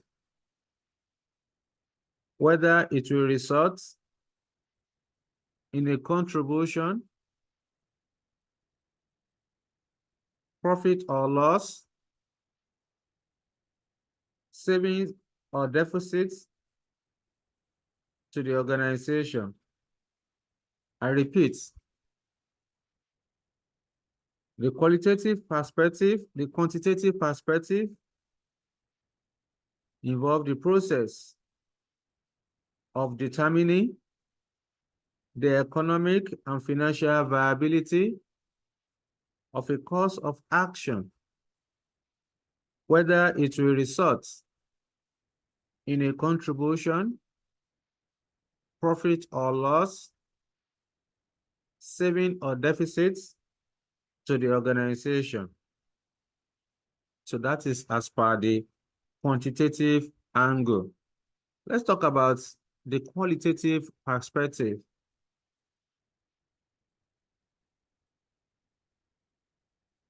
The qualitative perspective is also known as non-monetary, non-quantitative, or non-quantifiable factors. I repeat, the qualitative perspective is also known as non-monetary,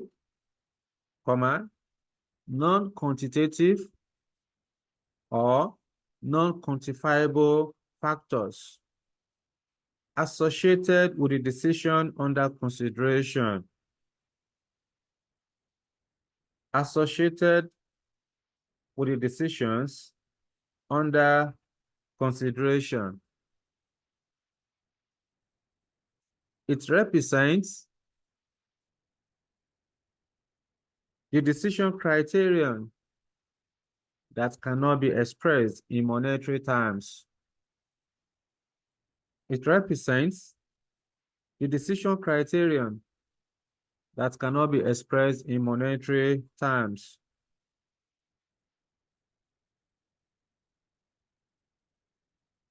Generally, paragraph. Generally, decision-making involves the process of selecting a course of action from among alternatives. I repeat, generally, decision-making involves the process of selecting a course of action from among alternatives. Therefore, the quality of decision-making by an organization, I repeat, the quality of decision-making by an organization has far-reaching effects on the business success in the marketplace. The quality of decision-making by an organization has far-reaching effects on the business success in the marketplace. This is because bad decision can result in financial losses. It can also impair the ability of the company to take advantage of market conditions. I repeat, bad decision can result in financial losses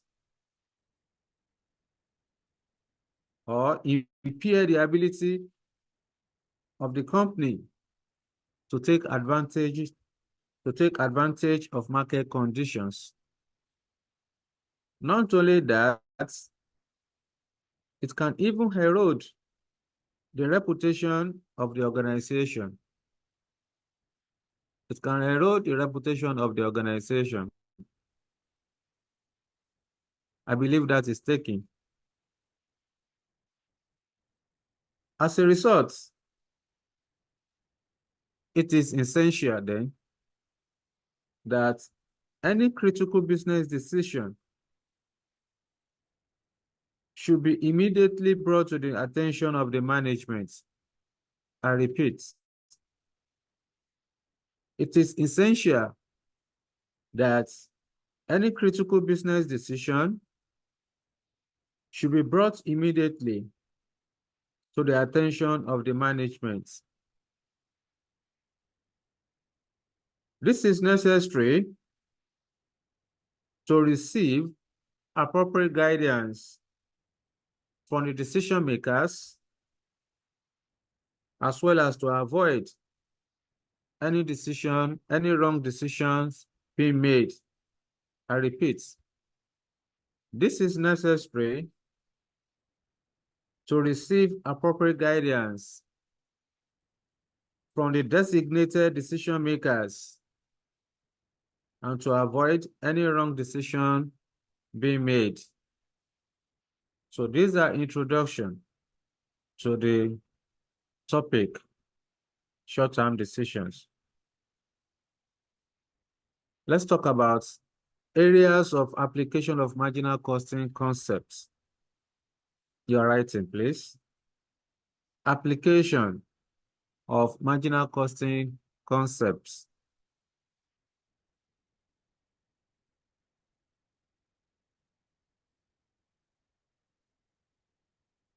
Hello, Pascal. Are you there? Abiodun,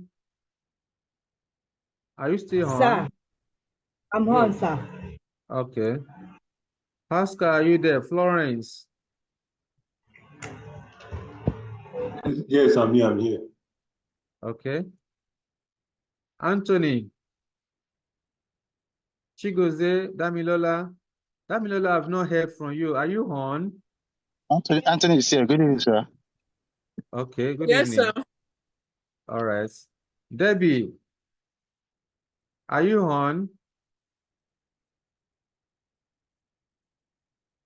Debbie? Deborah? Yes, sir. Yes, sir. Good evening, sir. Good evening. Um, Lizzie, Elizabeth, are you on? Very much around, sir. Yes, all right, that's good. I'm happy. I'm Good happy evening, to know sir. that all of you are still on. Yes, sir. So mute yourself. Let's continue. Thank you, sir. So let's talk about application or uses of marginal costing concepts. You want to know in what areas can you apply or use the marginal costing technique. This particular area has been tested by the examiner in recent time. In fact, in 2020, was it 2020 and the 20? The question I told you under relevant costing in ADECO question, it was started in November 2019. I think it was also repeated in November 20. I can't remember the date, but it was tested consecutively. In the question, students were asked to discuss the management accounting technique and the principle that can be applied in the calculation in the question. What the examiner is simply asking you to do is to explain what marginal costing concept is all about and how you can use marginal costing concept to how you can apply marginal costing concepts in making managerial decisions. So you must know the areas in which you can apply marginal costing concept for decision making. So subheading, you are right in place. Applications of marginal costing concepts. Let's put it down. Marginal costing technique can aid managerial decisions in the following areas. I repeat, marginal costing technique can aid managerial decisions in the following areas, including 1, deleting of a segment, deleting of a segment. 2, make or buy decision. 2, make or buy decision. 3, acceptance or rejection of a special order. 3, acceptance or rejection of a special order. 4, pricing decision. 4, pricing decision. 5, shutdown of capacity. 5, shutdown of capacity. 6, adding of a new segment. 6, adding of a new segment. 7, cost, volume, profit analysis. 7, cost, volume, profit analysis. 8, optimal product mix. 8, optimal product mix. 9, linear programming. Linear programming. So these are some of the areas in which you can apply marginal costing concepts in decision making. So for the purpose of this topic, our focus will be deleting of a segment, make or buy, as well as the acceptance or rejection of a special order. Every other ones, we are going to discuss it separately, individually, when we get there. They are topic on their own, all right? Mr. Shiwaju, I don't know if he has taken you a pricing decision. In any case, as we proceed, we'll be talking about the rest of them. But from this moment on, and for the next class, we are going to be discussing deleting of a segment, make or buy decision, as well as acceptance or rejection of a special order. So let's take it one by one. The first item, subheading, you're writing, subheading, deleting of a segment. Deleting of a segment. Now, let me just brief you, before you put anything down, when you talk about deleting of a segment, one thing should be very clear to you. Before management could be contemplating on whether to discontinue a particular segment or not, it is because that segment is operating at a loss to the company. The segment is not profitable, and that is one reason that is making management to be thinking of closing down the segment. So if in a question, you are asked whether the company should, examiner is asking you to advise whether the company should drop the sale of that particular product or segment, you should know that it is because that segment is operating at a loss. That should be very clear. Because at times, examiner may not give to you the income statement that will show profit or loss for the segment. It may well be that you'll be the one that will calculate, that will present, or that will determine the profit or loss yourself using income statement or operating statements.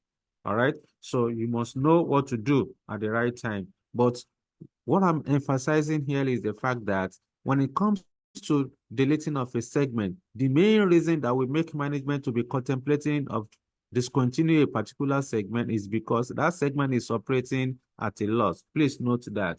Now, let's put down a short note under deleting of a segment.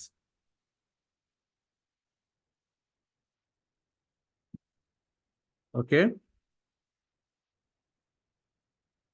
When a particular segment,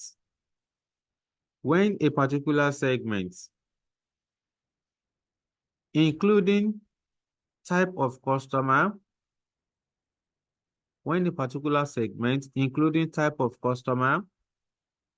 geographical location, channel of distribution, or a product is operating at a loss. I repeat, when a particular segment, including type of customer, geographical location, channel of distribution, or a product is operating at a loss, management may be contemplating on whether to discontinue the segments or not. Management may be contemplating on whether to discontinue the segments or not. It is essential to emphasize that the main reason management may be contemplating of deleting a segment is because the segment is generating loss to the organization. I repeat,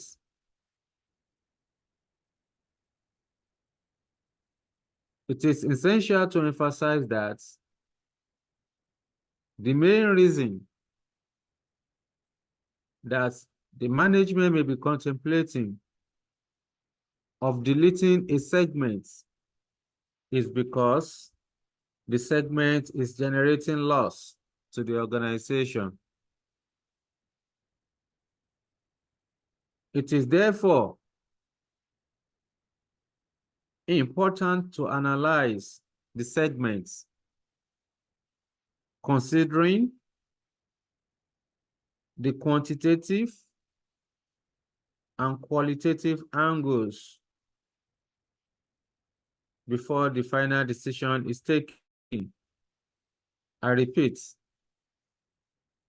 it is therefore important to analyze the segments considering the quantitative and qualitative angles before the final decision is taken.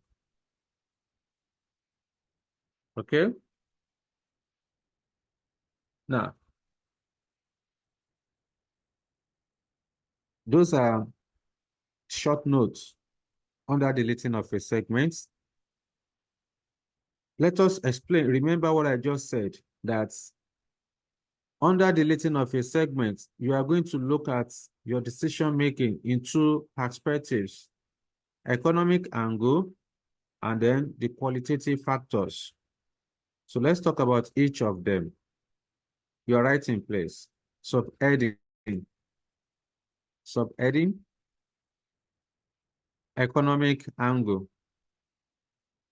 Economic angle. Move to the next line, please. This is the process. This is the process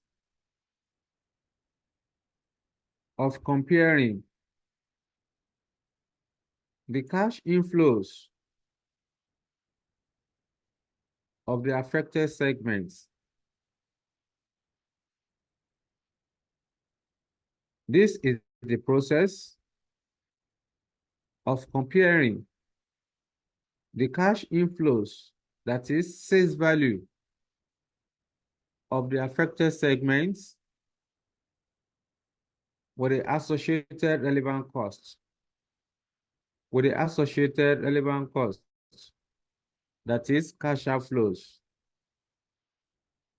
whether it will result in a positive or negative contribution to the organization. I repeat,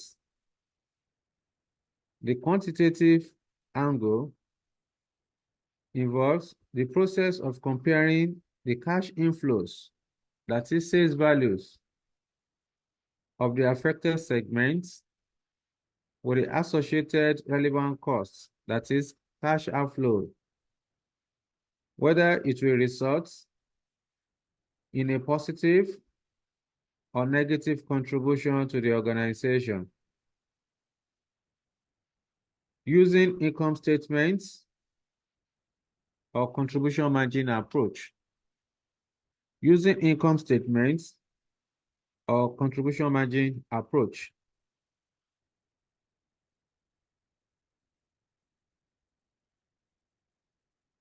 I believe that is taken.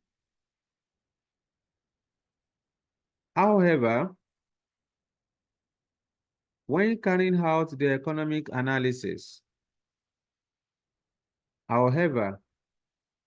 when carrying out the economic analysis under deleting of a segment,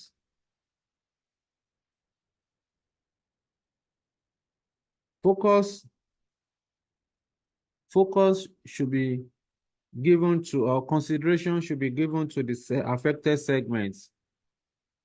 I repeat, when carrying out the economic analysis under deleting of a segment, consideration should be given to the segments, to the affected segments.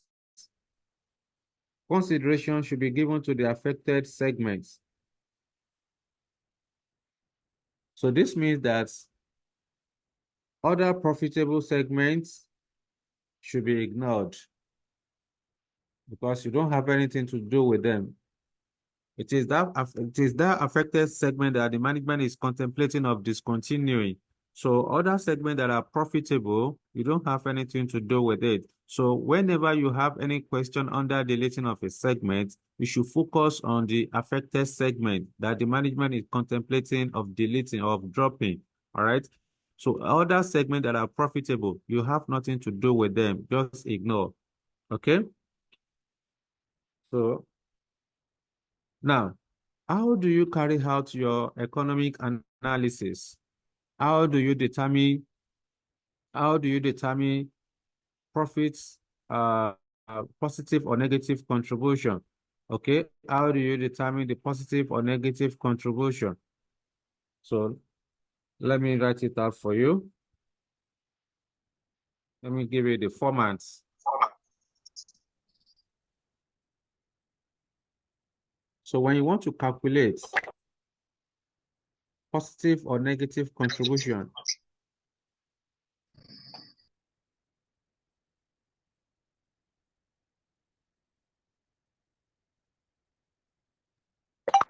So my video is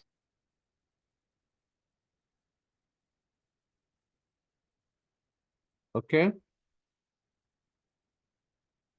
Now, when you want to determine,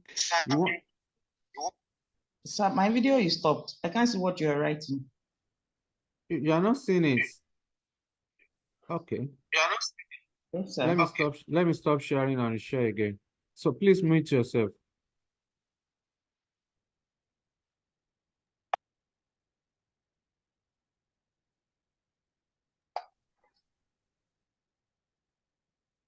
Can you see it now? Lizzie.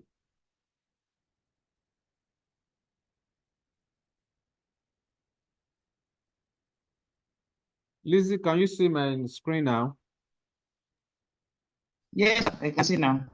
All right then. Thank you, sir. So when you want to determine the economic analysis of the affected segments, there's a format you are supposed to use to do that. So remember, we said that the economic angle or perspective involves the process of determining the financial and economic viability of the affected segment, whether it will result in a positive or negative contribution to the organization using income statement or contribution margin statement approach. Therefore, in carrying out the economic analysis, there's a format you are supposed to adopt. So you can say, either you call it income statement for that segment that you want to analyze, or you call it contribution margin statement approach. So you create your two naira signs. Remember, what we said is that when you want to present your income statement for that affected segment, you are expected to compare the sales value of the segment with the associated relevant cost of that segment, whether it will result in a positive or negative contribution. Therefore, the first item here will be sales value. Sales, whatever the sales of the affected segment, put it there. The next item will be to determine the relevant cost of making the segment. Remember, a segment could be a product, it could be a type of customer, it could be a geographical location or channel of distribution. Whatever a segment that is given to you is what you are going to analyze. Therefore, the first item here will be direct material. Direct material cost, whatever it is. You have direct labor. We have direct expenses.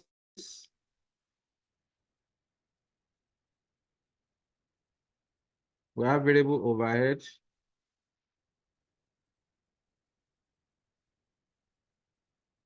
Okay.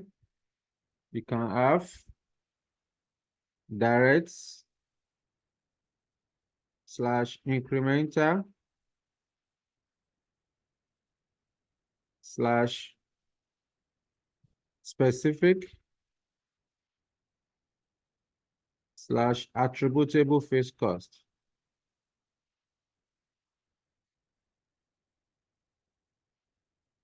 Examiner can call it anything. Okay. Provided the fixed cost is attributable, specific, All right? Or incremental in nature, or it can also be directly related. So if any of those terminologies are used, it means the fixed cost is relevant. You can also have opportunity costs.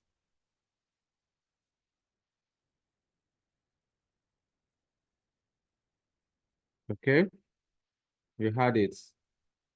You add up all the costs, all the relevant costs, provided the costs are relevant, add them together, less it from the sales value.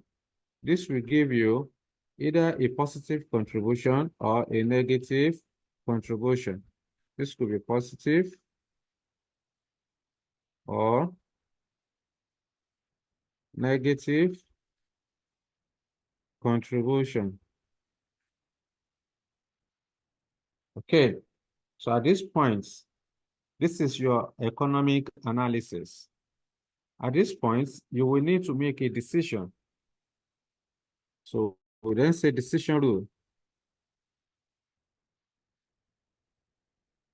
Decision rule under deleting of a segment. Number one, if positive contribution,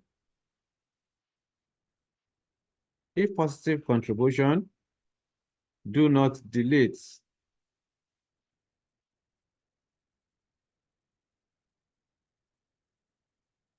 If positive contribution, do not delete.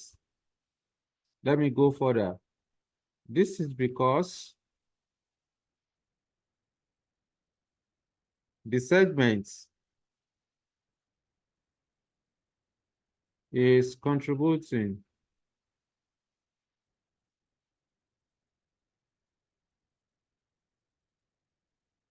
positively towards the recovery of the company's general fixed overhead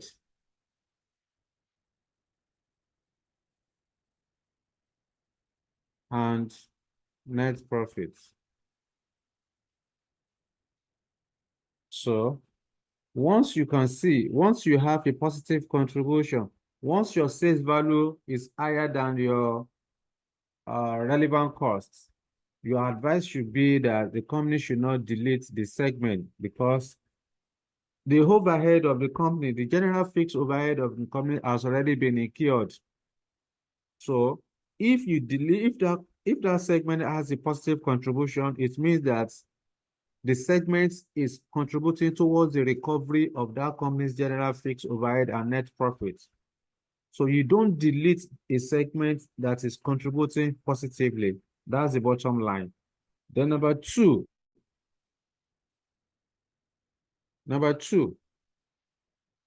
if negative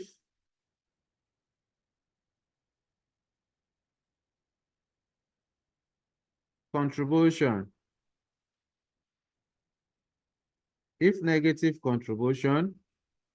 deletes straight away. Deletes. That's the decision. If negative contribution, deletes. Why? Because this will then improve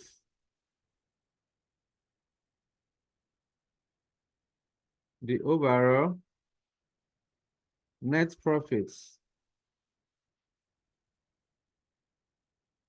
of the organization.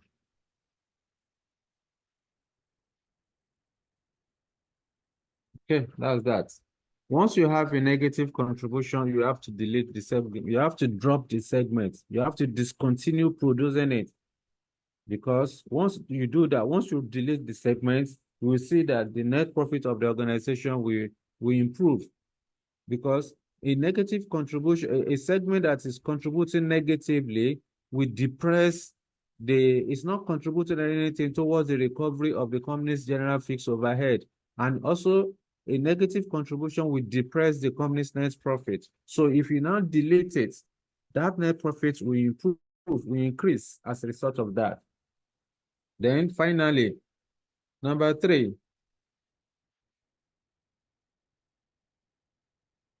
under the decision rule, is where you have 0 contribution. If 0 contribution deletes, the company can either delete or not delete, depending on other qualitative factor, depending on other qualitative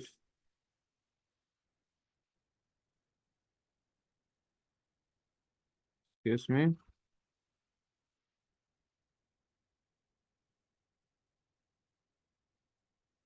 other qualitative factors. Now, this is where we are going to call it a day. Let's talk about the qualitative factor. Depending on other qualitative factor, as shown below. As shown below.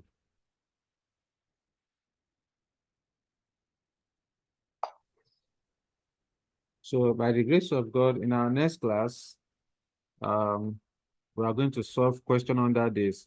However, let's talk about the qualitative factors. Let's talk about the qualitative factors. You are writing, you know.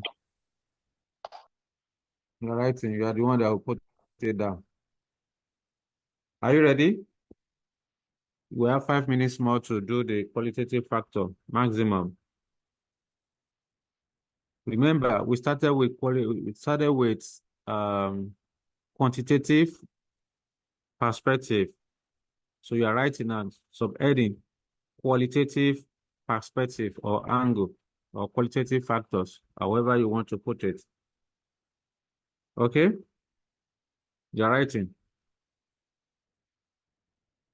Some of the qualitative factors associated with the deleting of a segment. Some of the qualitative factors associated with the deleting of a segment include 1, the impact of the closure decision on workers' morale as it relates to productivity. The impact of closure decision on workers' morale as it relates to productivity. Let me explain. You know, when you delete a segment, for example, a product, there are some employees or workers that are working on that product. If you delete the product, certainly it will affect the staff or workers that are operating on that product. So what that means is that the existing staff may be worried on their future in that organization, because today you're asking some employees to leave. They don't know what their own fate will be tomorrow. As a result, it may affect productivity. The morale of the workers may be impaired. There will be no motivation to contribute more because they don't know what the future holds for them within the organization. So before you delete a segment, you must consider the impact of that closure decision on the workers' morale, because it will certainly affect productivity. 2, the impact of the closure decision on the company's turnover. The impact of the closure decision on the company's turnover, particularly where the targeted segments,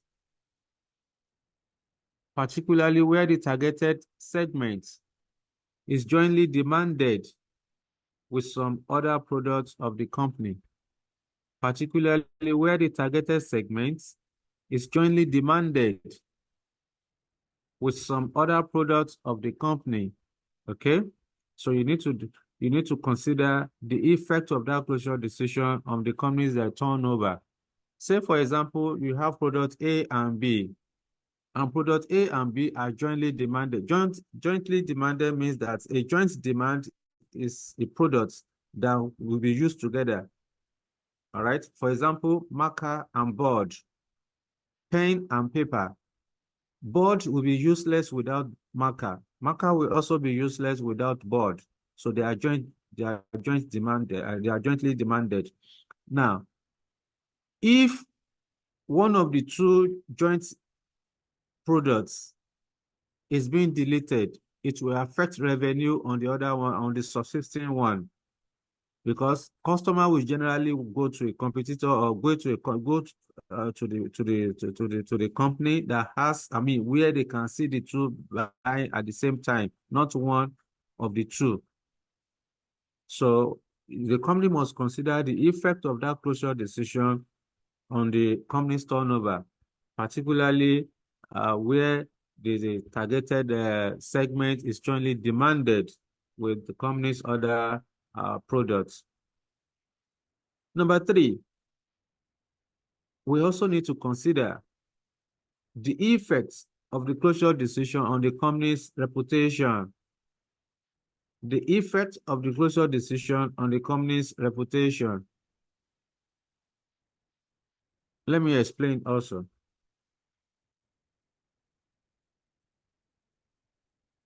One of the objectives of any organization is customers' experience and satisfaction. You want to satisfy your customer. You want to ensure that your customers have good experience in your service or products. So, if you delete a segment, certainly it may, to a large extent, it may impair the image of the company in the marketplace, because a customer may be dissatisfied as a result of that, especially if the customer is not aware of that closure early enough, and the customer gets to your office or your factory to buy, and he or she is being told that you are no more selling. The customer will not be happy with that.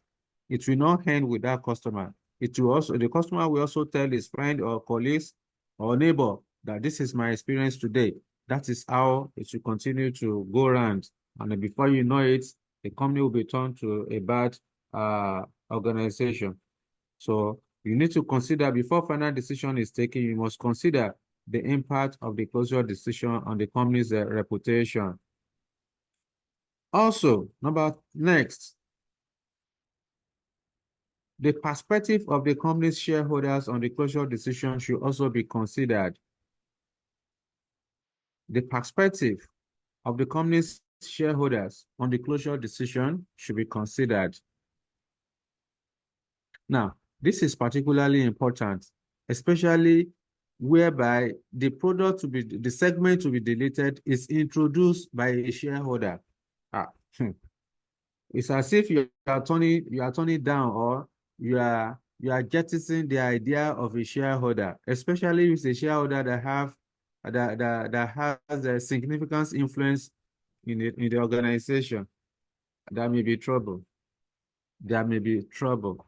There may be what we call organization politics. All right. So you have to be careful before final decision is taken. Then number 5, the reaction and as well as the interpretation of the company's creditors. So the decision to discontinue the segment should also be considered. The reaction and interpretation of the company's creditors to the closure decision should be considered. The people you have borrowed money to fund the projects or to produce the products, you need to inform them before you make the final decision. How would they react to that closure decision? All right. So you need to consider that. Let me add one more before we close. In addition to number 5, when there's a deleting of a segment, when a segment is deleted, it is going certainly it will affect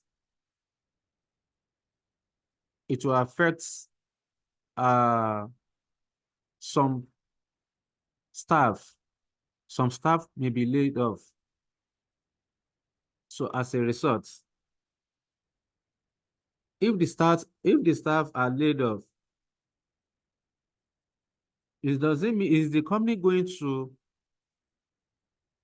or when you delete a segment, are you going to redeploy the staff that are currently working on that segment? Or is the company going to train them? If you redeploy them, is the company going to incur additional cost of training and retraining the staff? So, number 5, you are writing. If the affected workers are redeployed, let's put it in that perspective. If the affected workers are redeployed, would there be any staff training and retraining costs to be incurred? The company must know. If you want to lay off, if you want to discontinue a segment, you need to make a decision on what we are going to do going forward with the existing staff that are operating the segment. Do you want to lay them off? If you want to lay them off, it's not going to be for free. There will be a cost. There will be compensation the company must pay to those affected staff. So company must consider whether they have the capacity to pay the compensation. If you are not laying them off, if you want to redeploy them, the company will also need to consider if they are going to incur any staff training or retraining cost. Okay, so these are some of that I can give you more than that, but for now, this is where we are going to stop. I believe when you have your notes, you are going to read more on that. All right. So your notes may be slightly different because what I'm communicating for you is not in your notes for now. So when you get your notes, you compare with what you have you've jotted down.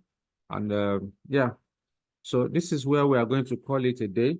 By the grace of God, next week, Monday, we are going to do calculation on this. So we have discussed deleting of a segment. We discussed both quantitative as well as a qualitative perspective of the decision. So in our next class, by the grace of God, we are going to do illustrations to demonstrate all what we have discussed. So let me hear from you, please, if you have any question for me before we call it a day.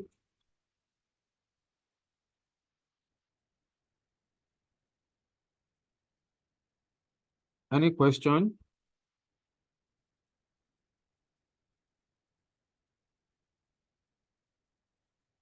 I can see about 5 or 6 people have left, but majority are still on. I still have about 21 of you online, which is good. All right then. So let me know, do you have any question for me so that we can call it a day? Question. Okay, so in the absence of no further question, we're going to close the class for today.